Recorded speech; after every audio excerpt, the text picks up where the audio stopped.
तो नाम पुकार रहे हैं, हमें बुला रहे हैं।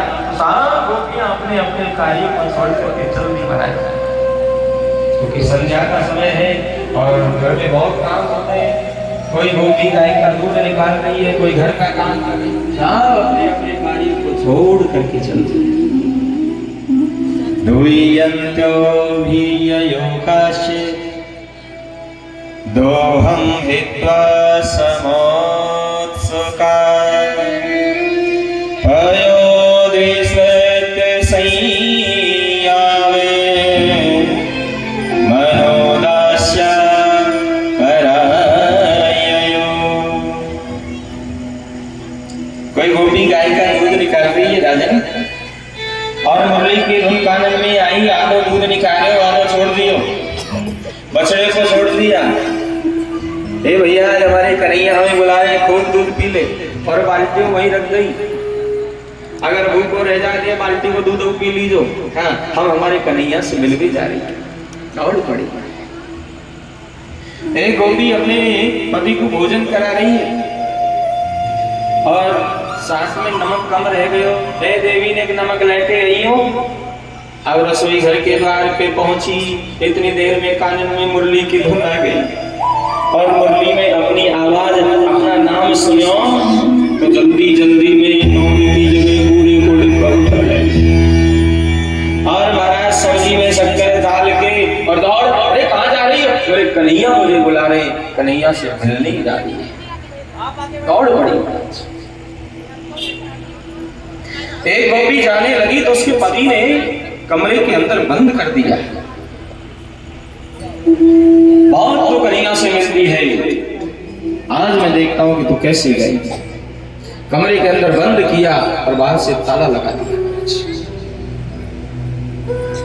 उस देवी ने विचार किया, मेरे कन्हैया मेरा नाम पुकार रहे हैं, मुझे बुला रहे हैं, और मेरे पति हैं कि मुझे कमरे के अंदर बंद करके चले गए।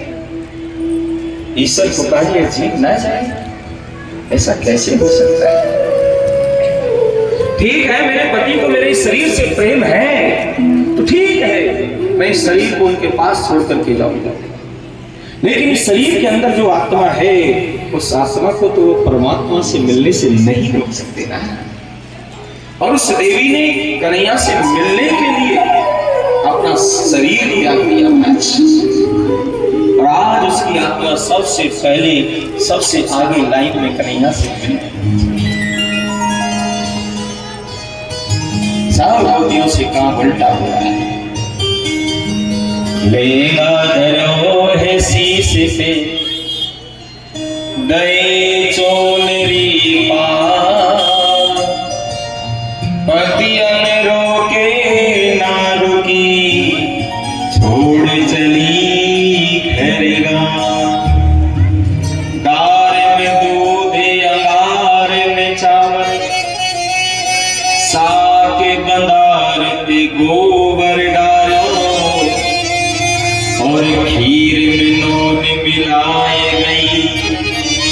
पानी मांग के पात्र दे मारो, हाथ धुलावत थोड़ो घड़ा, रुकवे की सुनी जैसे खा गयो कारो। ऐसी नारी ब्रज में भई प्रभु हो कि मोहे दिशा।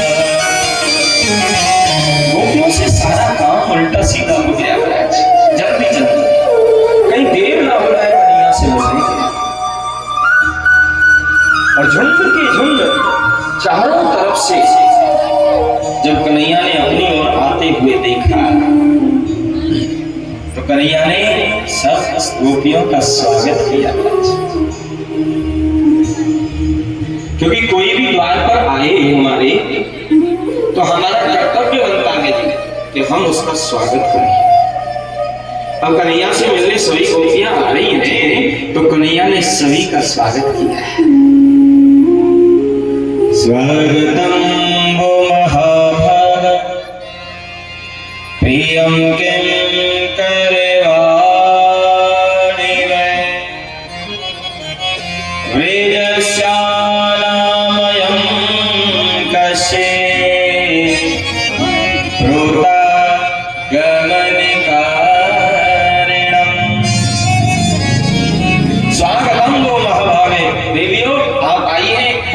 स्वागत करते हैं।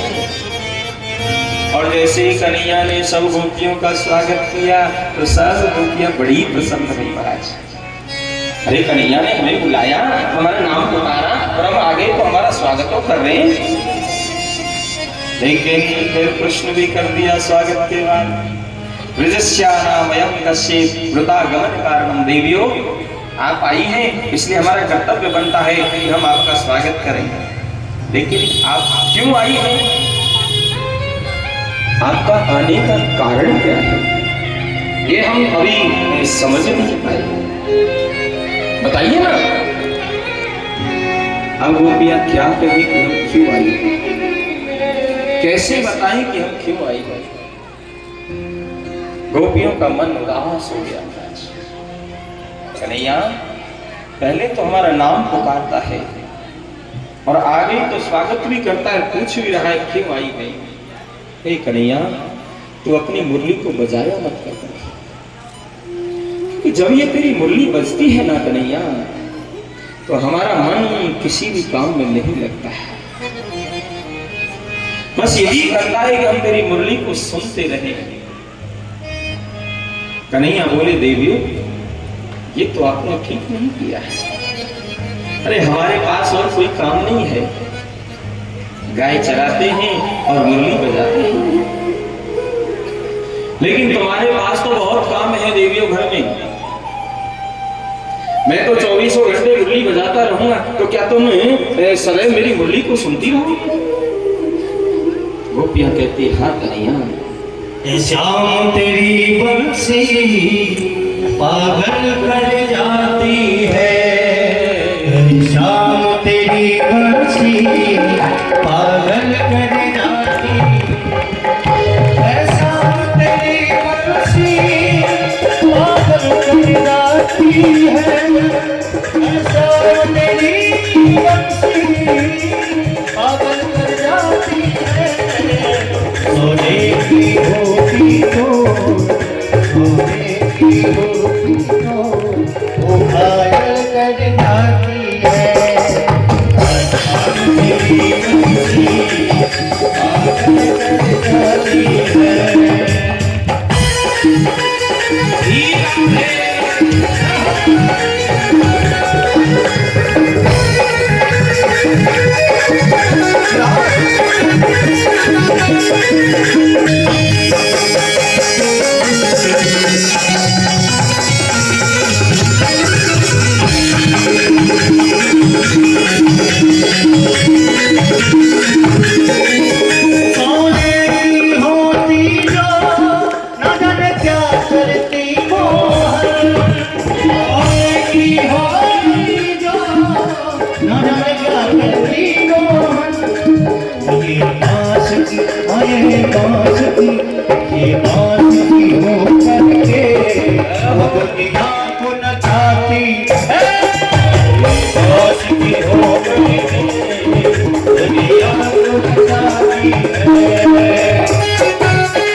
बंसी बजाते हो, कभी माखन डालेगी मन में, कभी माखन डालेगी मन में, वो तेरे आ जाती है याद तेरी बंसी पागल कर जाती है, ऐसा तेरी बंसी पागल कर जाती है, पागल कर जाती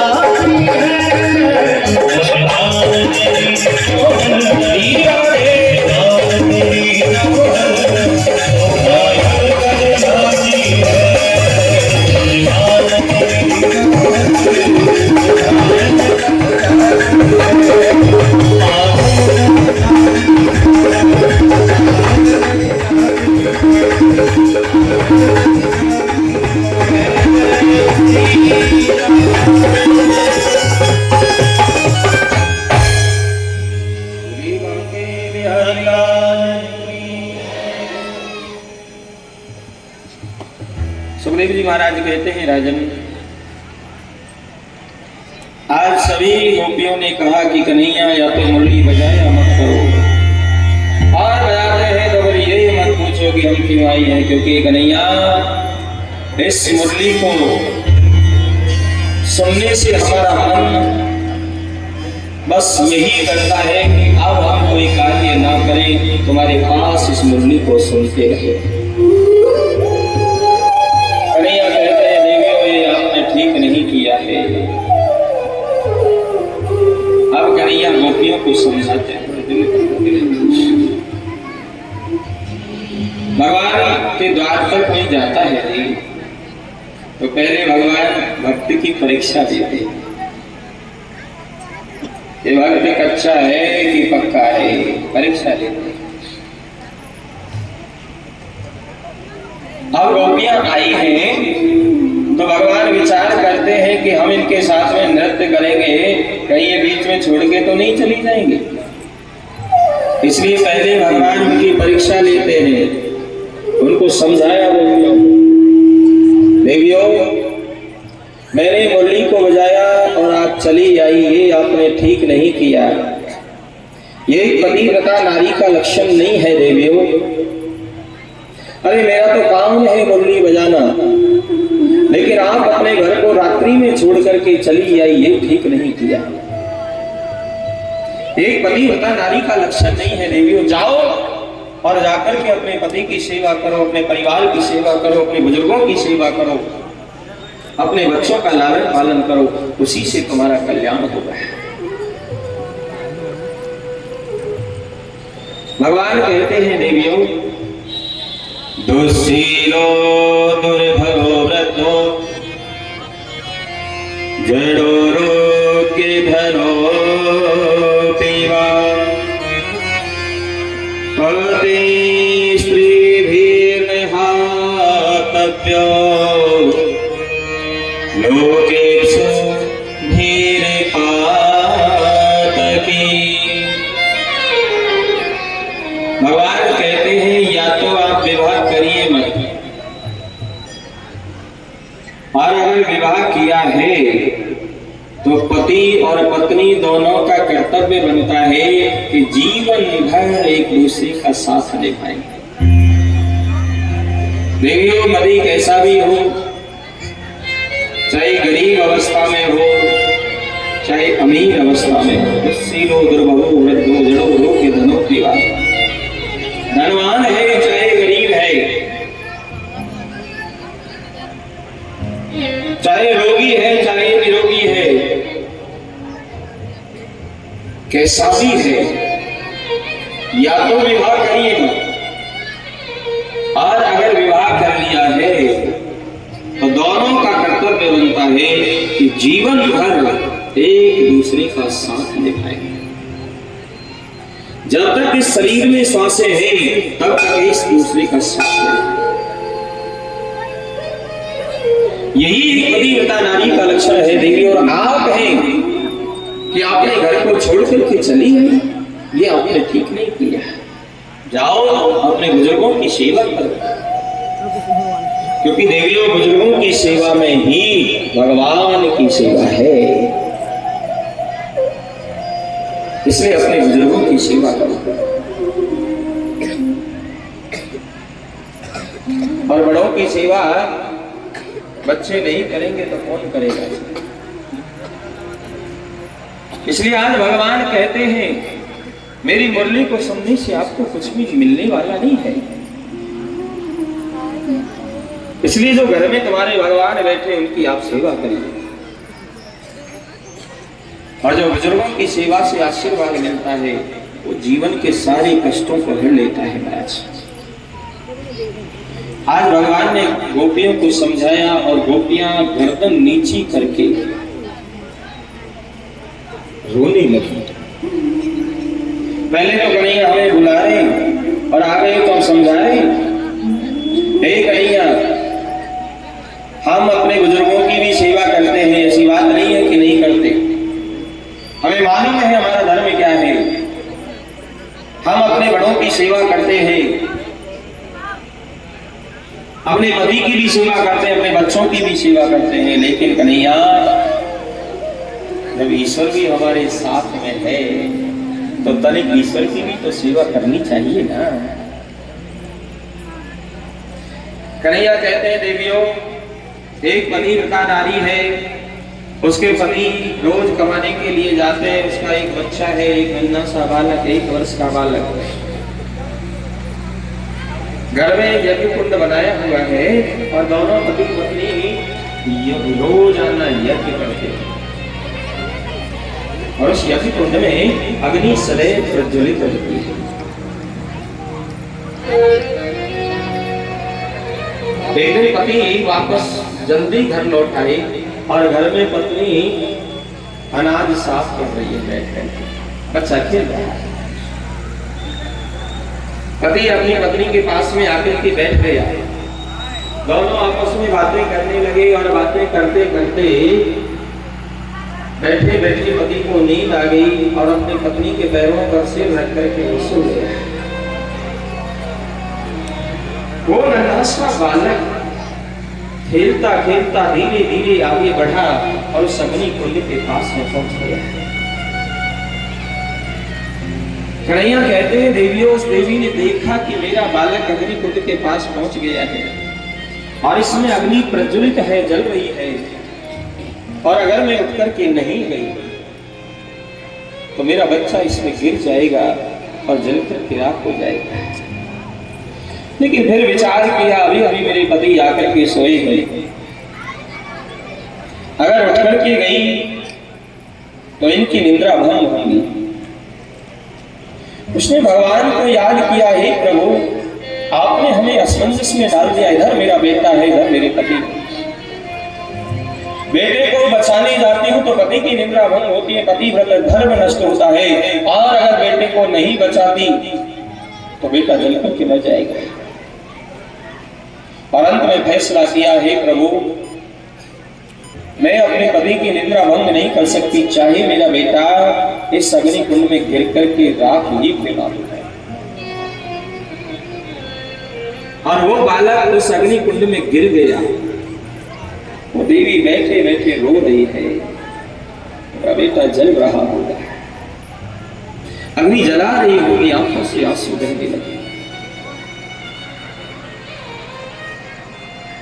थोड़ी देर में पति की नींद खुली, वो दौड़ करके अग्नि कुंड के पास में जाती है, और जब अग्नि कुंड के पास में राजन पहुंची तो उसने देखा कि उसका नन्हा सा बालक अग्नि कुंड में अंगारों के साथ में खेल रहा है। उस बच्चे के लिए अग्नि शांत हो गई। महाराज कन्हैया कहते हैं देवियों, एक वो नारी है जिसने अपने धर्म का नियम से पालन किया,